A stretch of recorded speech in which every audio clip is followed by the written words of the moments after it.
everyone, welcome back to our channel. My name is Hannah, and today in this video I am going to talk about Avynn's life story. It was highly requested by our followers on Instagram to share kind of her birth story as well as just her life in general. The best place to start for Avynn is prefacing it with our pregnancy. So we found out we were pregnant with Avynn in March of 2020. It was right before the world shut down due to the pandemic with COVID, and we were ecstatic. We were trying for a while to get pregnant with our second child, and when we found out we were pregnant with Avynn, we were just so happy. And the first trimester with her was fine. There were no complications, no signs of anything wrong happening in our pregnancy.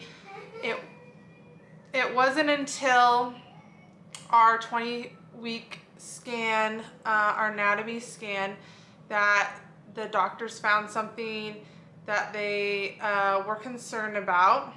Our OB doctor went over the results of the scan with us and said that she was growing about 2 weeks behind where she should be. And then she also had something called micronathia, which is basically a receding lower jawline. So a small chin, essentially. And she wanted to refer us to a maternal fetal specialist doctor to get a better scan of her, just to make sure everything was okay. My doctor reassured us this wasn't really a big deal, that sometimes babies are just smaller and they usually outgrow micronathia in most cases. So she didn't want me to be stressing about going to see a high-risk doctor. She just wanted to make sure she was covering all her bases.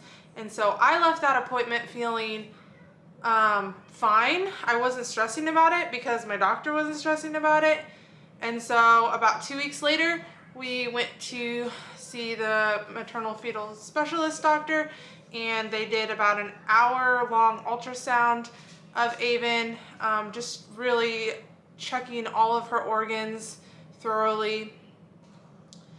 And after that got done, we met with the doctor, and we actually waited in the room for her for, it was over an hour. And that started to kind of get me a little concerned that they were looking at something very specific. But I wasn't gonna stress over it yet until we talked to her. And the doctor comes in and says, well, we think there's something wrong with her heart. And my husband, Gabe, and I were just completely caught off guard because our regular OB did not mention anything being wrong with her heart. At least in their sonogram, they didn't pick anything up. And so we were instantly concerned about, what does this mean? And they diagnosed her with a heart defect called tetralogy of Fallot. And it's one of the more major heart defects. It can surgically be repaired in most cases, and a lot of people end up living long lives after it. But that was one thing that they found on the ultrasound that my regular OB did not find. So after the doctor told us about the heart, she told us that she had to ask before moving forward if we would consider terminating the pregnancy. She said kids with this type of heart defect tend to have disabilities or other medical issues as well. We don't know what long-term medical needs she might need. And Gabe and I both looked at each other and said no.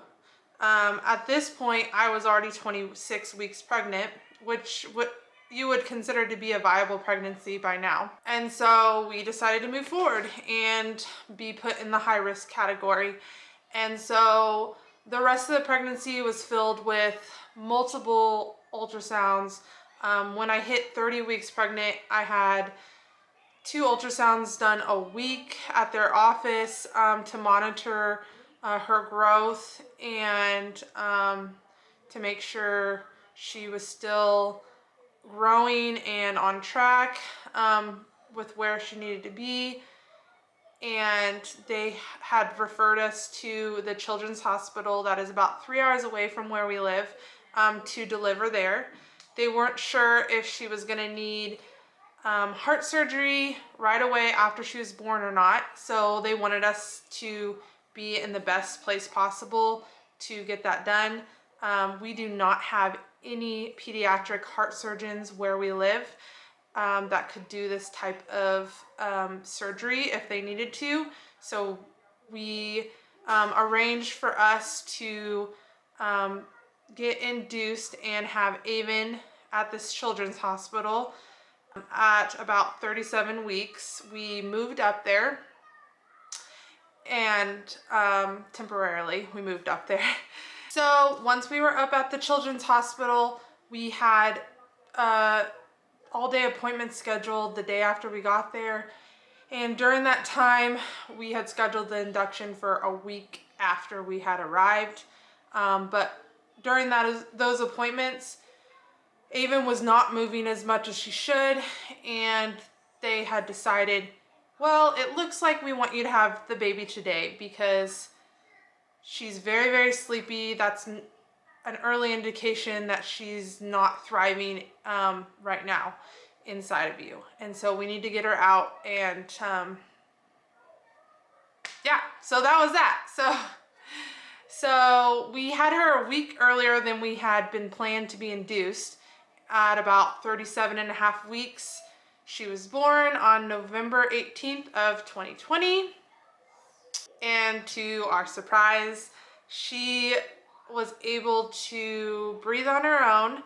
A lot of babies diagnosed with this type of heart defect tend to have oxygen saturation problems, and she did not. And so we were really just thankful that she didn't need oxygen right away when she was born.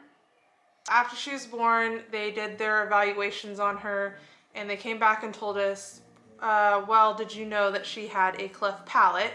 And we said no, and so that was another thing that kind of got it added on to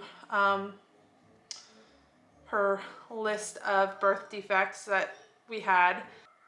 I noticed right away, I thought she looked different. She did not look like a typical baby.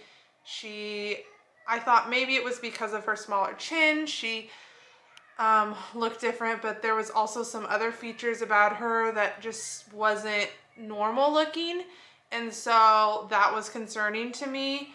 About 2 days after she was born, the doctors came in and talked to us and said, hey, we think she has something called Cornelia de Lange Syndrome. Have you ever heard of it?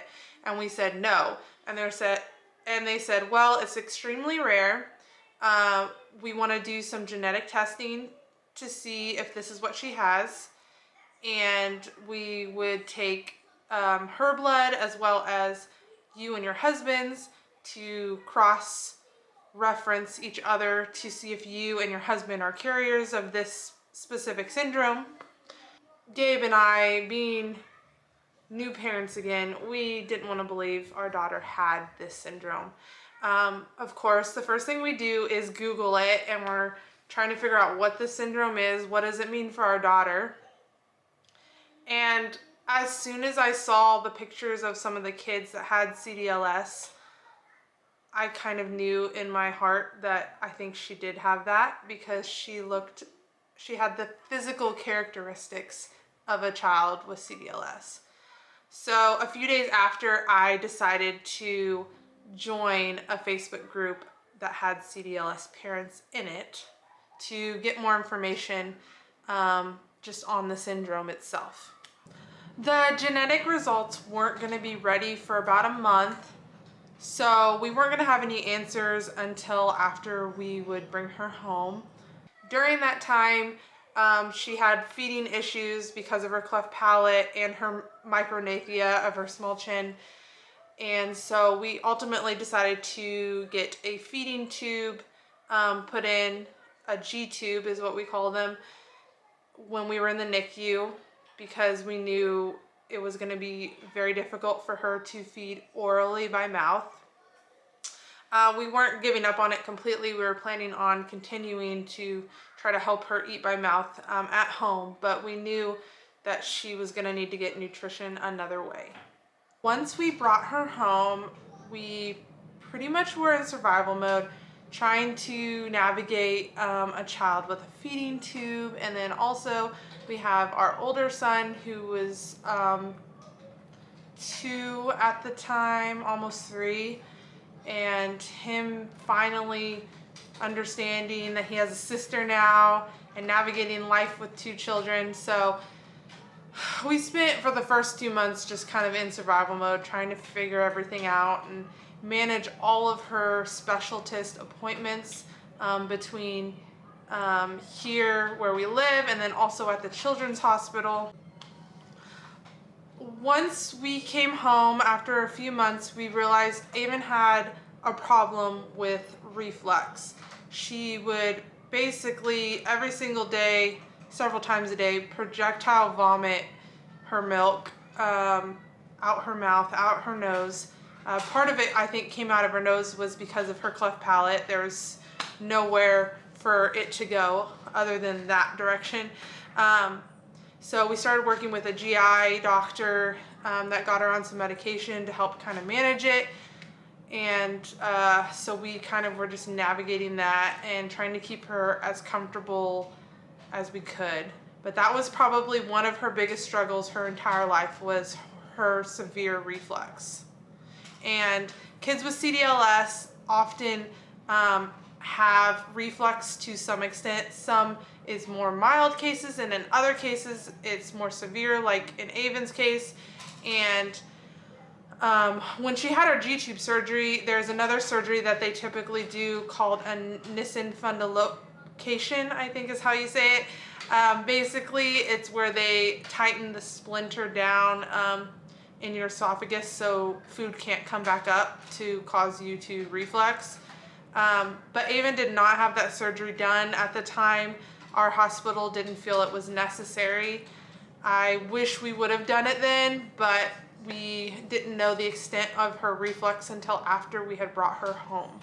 We were her main caregivers for about 4 months of her life at home, and then we were able to get into a program through our state called a technology assisted waiver, where the state will pay for us to have nursing care or a family caregiver to get paid to take care of Avynn because of her medical needs that she had.